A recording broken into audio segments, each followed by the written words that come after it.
Það var ákveðið að fara í fylgjukaup. Ég hef nú ekki fengið leyfi til að tala við fylgjumannina sjálfa.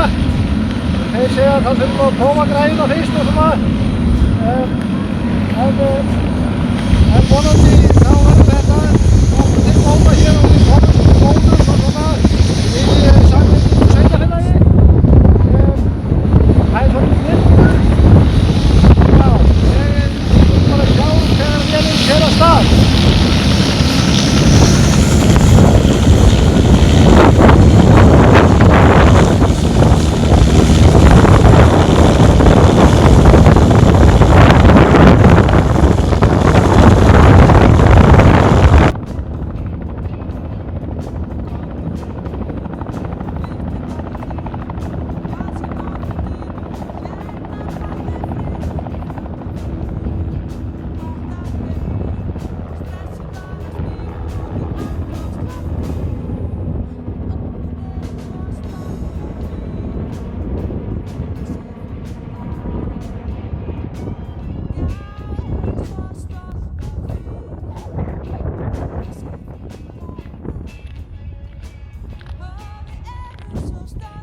Ja,